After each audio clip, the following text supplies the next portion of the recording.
100%. You nailed it. The Paradigm Shift, episode 77. Wow! Mike, sometimes you just gotta take a second and celebrate the wins. And the win in this is consistency. Waiting for my partner in crime, Uncle Dave, to hop on right now.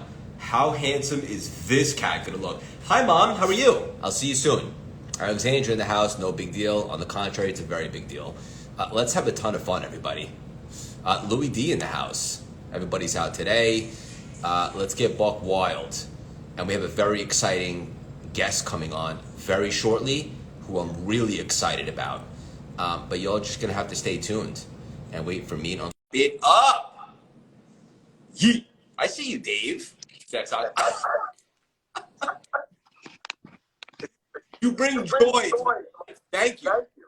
You're welcome, man. What's going on? All is well. That's good to see you, my friend.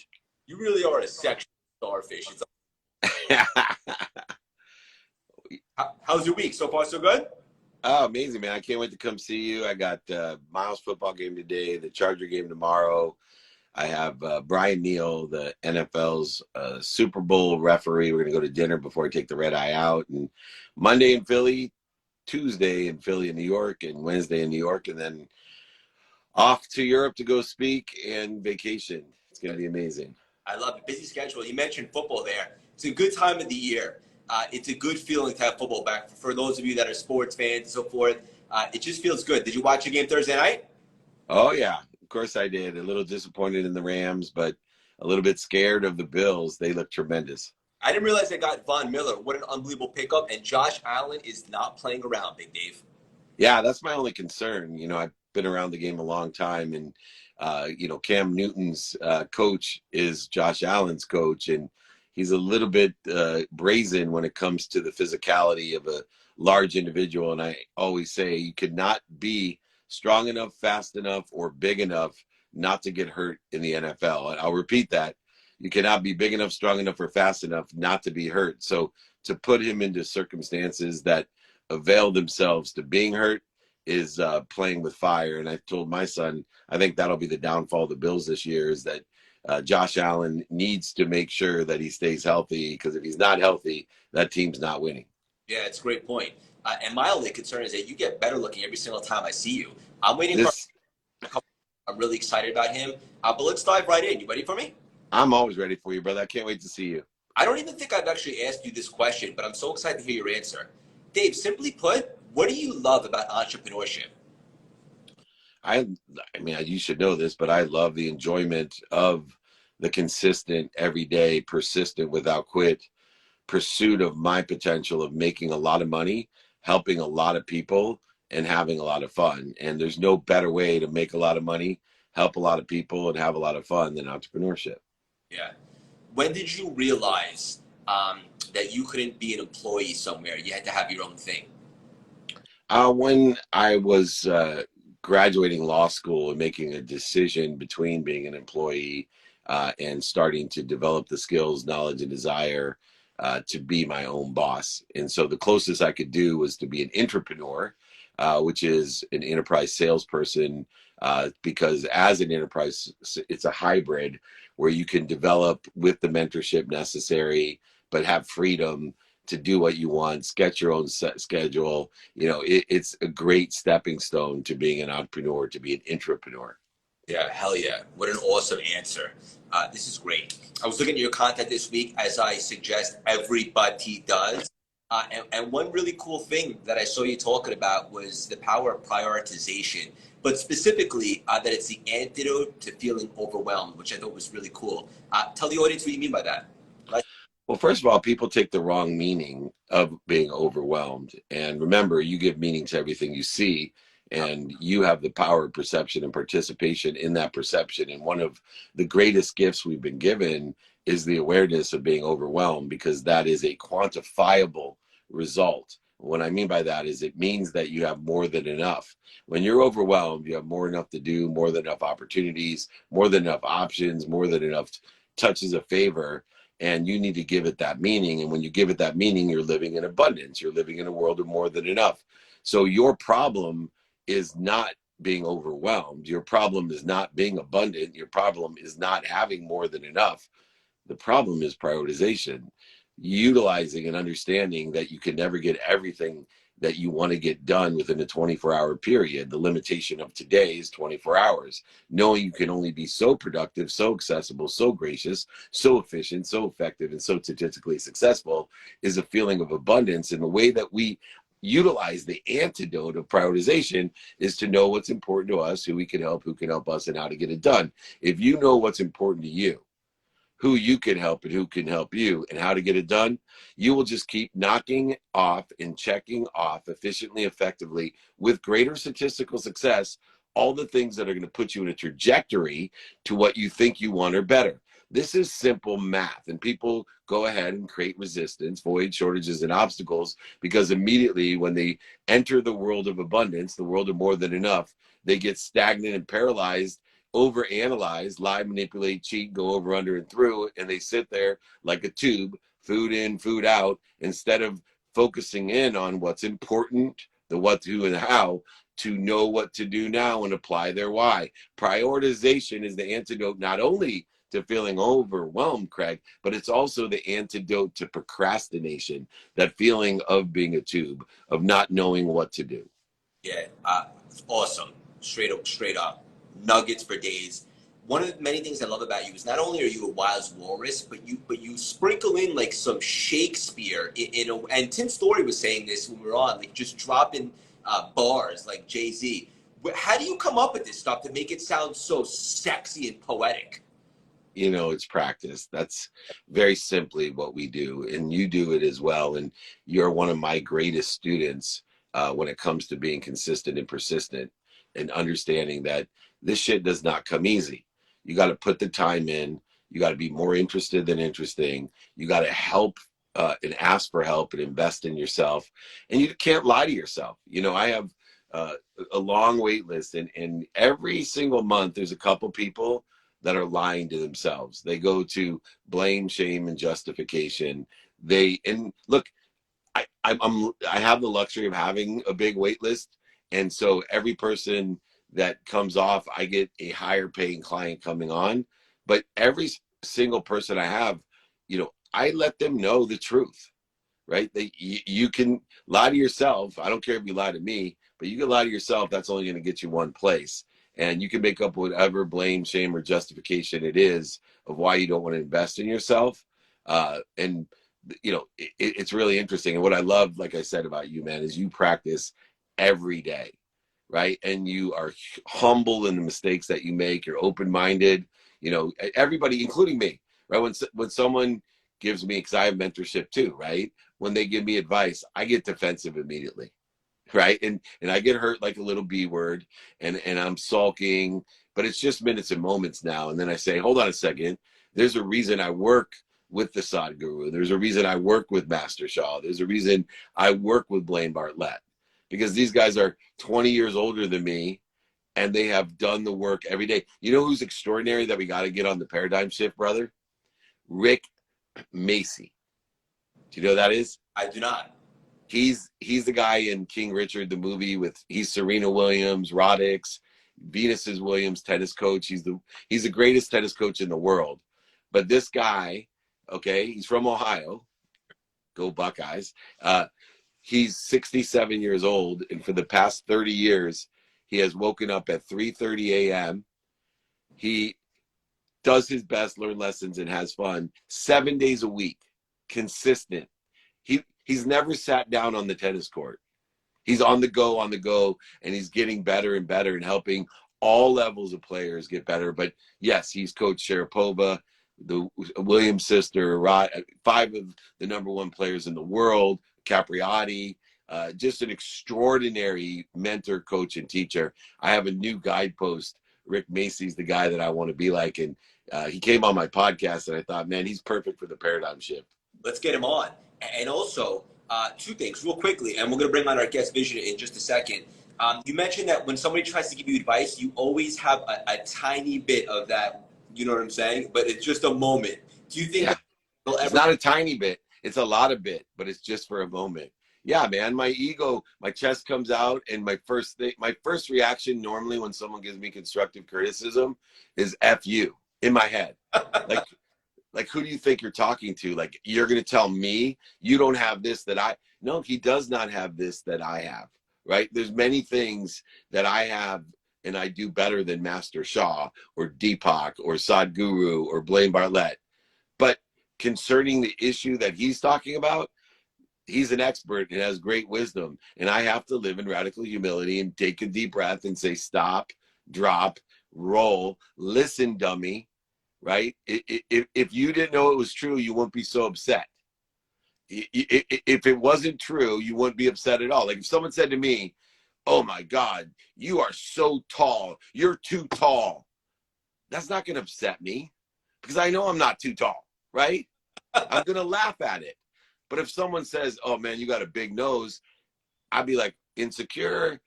What are you talking about? I got a big nose, I got a small face, you know? What do you, no, but seriously, think about it. You would not be upset if it wasn't true.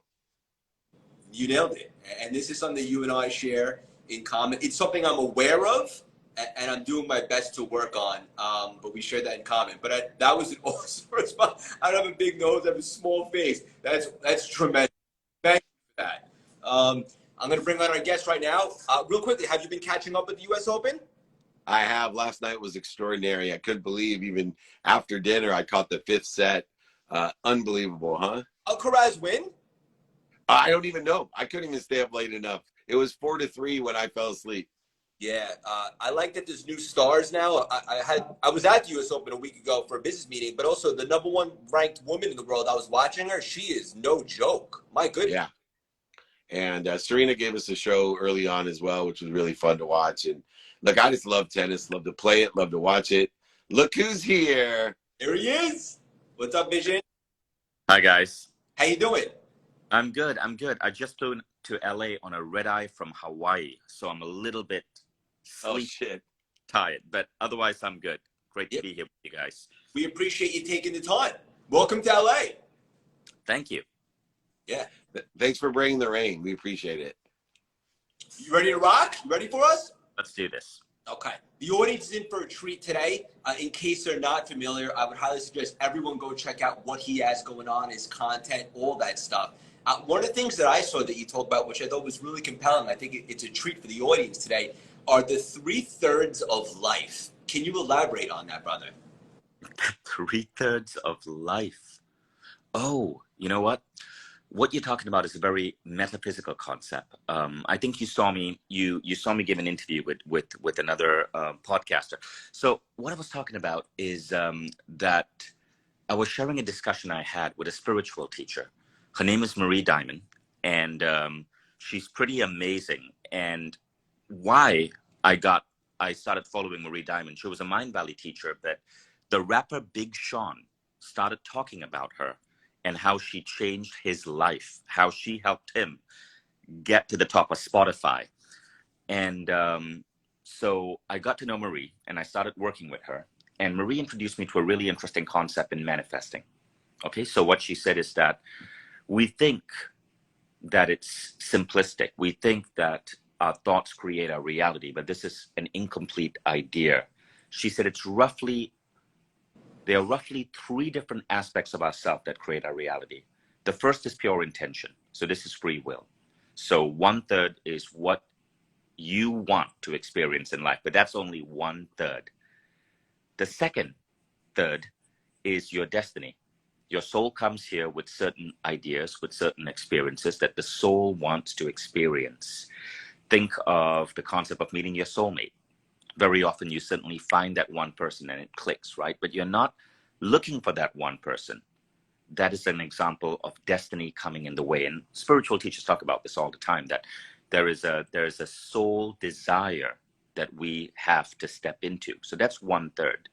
So 1/3 is intention, 1/3 is the soul desire. Now the third piece, she said, is what ancient cultures might call feng shui, or they might call the energy of the space around you.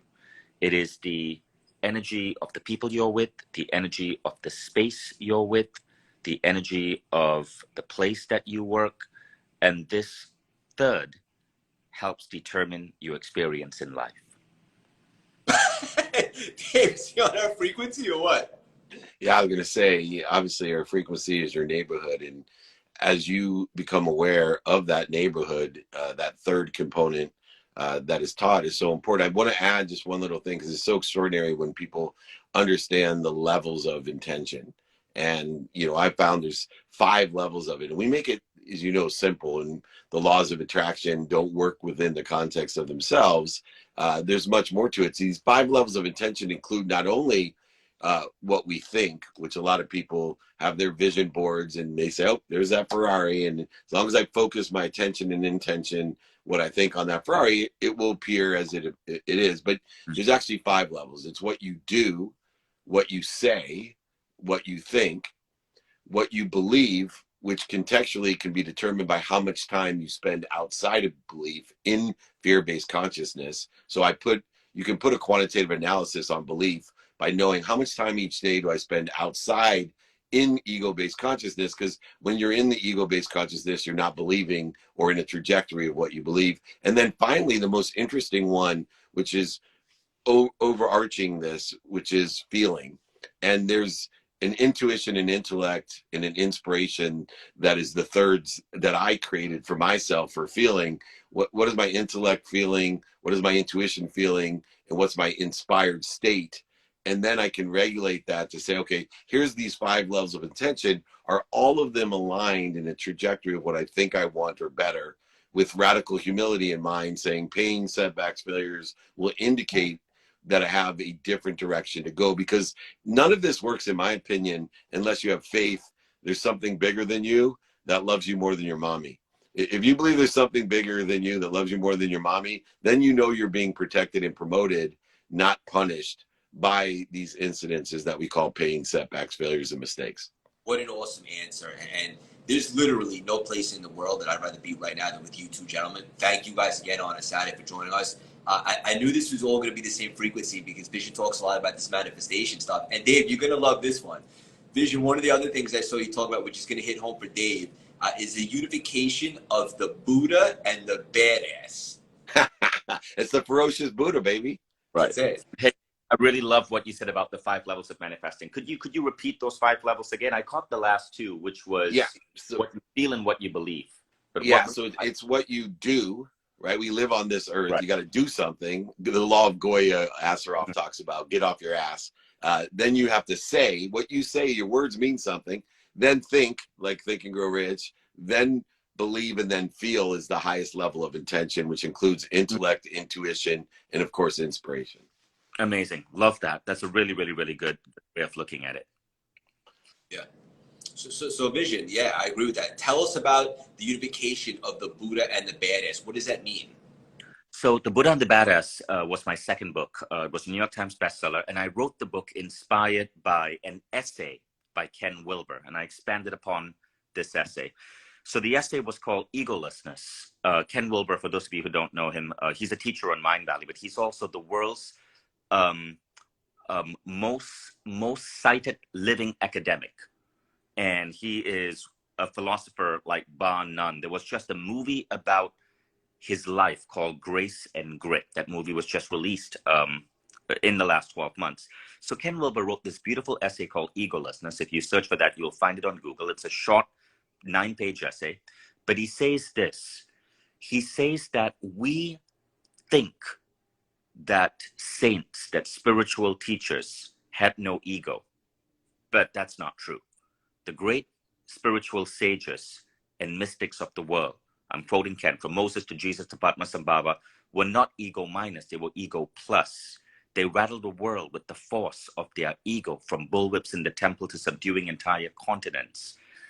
And what he goes on to say is that we think that the Buddha was passive. The Buddha just sat under a Bodhi tree.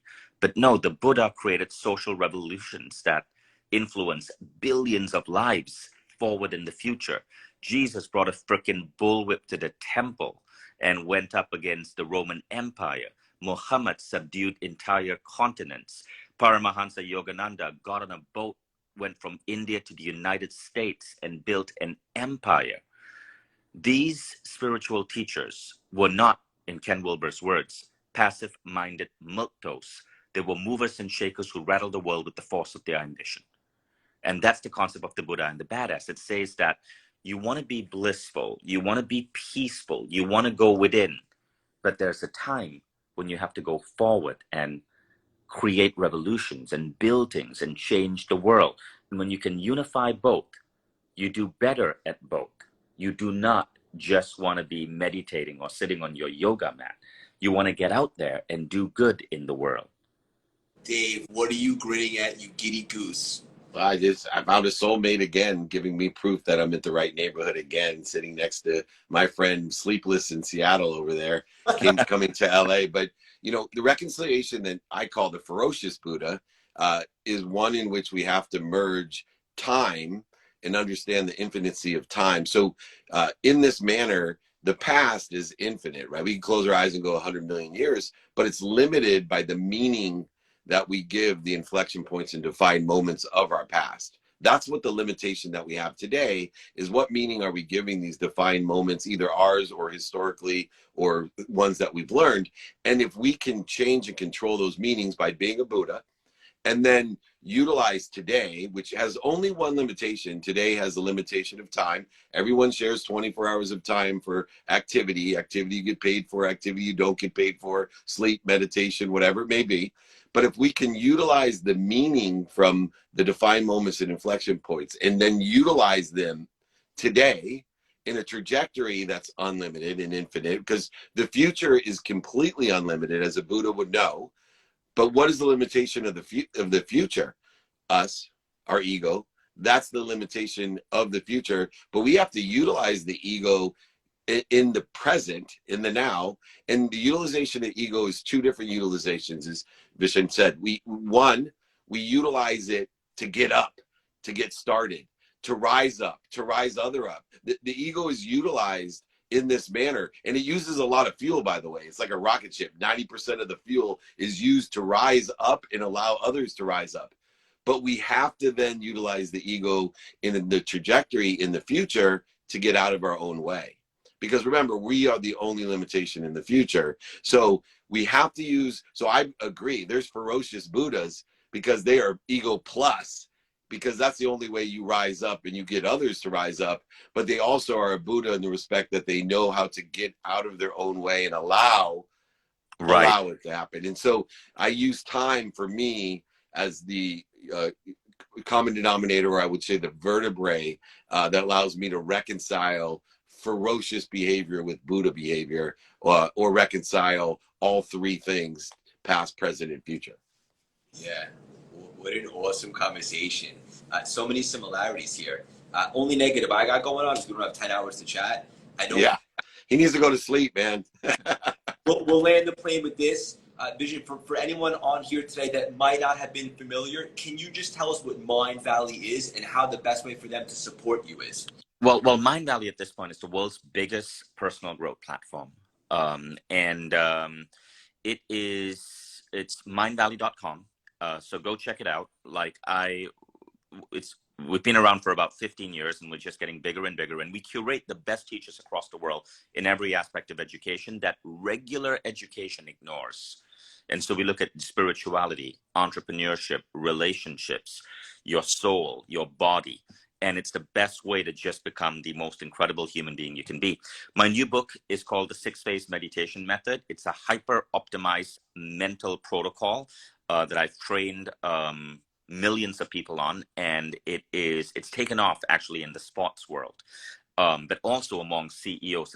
It's meditation for people who hate meditation. In fact, in Britain, the book is called No Bullshit Meditation. It comes out on September 20th. In the US, it's called the 6-Phase Meditation Method. So go check it out. And there's a really cool thing right now. If you go to mindvalley.com/6 and order the book from there, so mindvalley.com/6, you get access to Mind Valley's meditation app with 500 incredible meditations and like a DJ deck that lets you customize meditations. It's really, really, really cool. Right, Dave? Yeah, Mind Valley is really cool. And it's so funny as an entrepreneur and someone who is on a mission to empower over 1 billion people to be happy, to make a lot of money, help a lot of people, and have a lot of fun through entrepreneurship. One of the most common questions I have is, should I go to college? And that's just a basic young person question. And I said, that's not the question to be asking. We're known and we're evaluated by the questions we ask. The questions you should be asking is, Mr. Meltzer, where should I be educated? And so determine upon where you want to be, what you want to become, two different things. Mind Valley, to me, aligned with what I believe is one of the best places for everyone to become educated. And you can complement it with some undergrad experiences or graduate school experiences. They're not in conflict with one another. So if you're already in school, don't give up your scholarship. Don't ask your parents for the money, and don't work the 3 jobs to go to school, because there's a lot of lessons in it.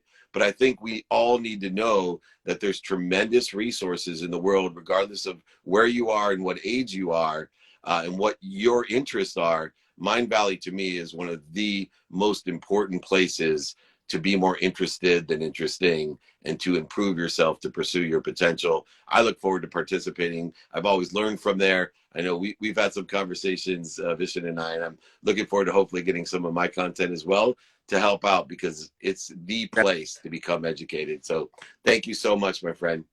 To me that you said that. Yeah, and thank you guys so much for joining us, and thank you both for the unbelievable work that you do to make an impact in the world. Love you guys, Vishen. I'm excited to connect further. Let's have a great weekend. Thank you. Get some sleep, my friend. Take care. Bye, guys. What an awesome conversation. We'll see you next week for the Paradigm Shift episode 78. 22 shy of 100. Wow. My goodness. I want to acknowledge Uncle Dave for that, right? The superpower that is consistency, the relentless pursuit, being committed, and so forth. And what have we done on our journey besides have unbelievable conversations? We've shared some unbelievable people with our communities, with our audience, so we can all learn. There's always room for the best, right? And the people that we bring on bring something to the table each and every single time. If you guys don't follow Vision of Mind Valley, you absolutely should. Uncle Dave, thank you as always. Can't wait to see you in the Big Apple in a couple days, really in a couple hours. For everyone still on here right now, let's have an unbelievable weekend. How can you set yourself up forward? How can you become more available for the abundance that you desire? What do you have to block out? What kind of resistance do you have to let go of so you could be a vibrational match for all the goodness, all the impact, the contribution, the abundance that you desire? Think about that. Big Aaron, I see you in the house. Nick, I love you guys so much. We could stay on here all day, I know, but I love you guys from the bottom of my heart. Sharpen the axe. Be kind to future self, as Dave likes to say, and let's have a productive, fun, exhilarating weekend. Love you guys.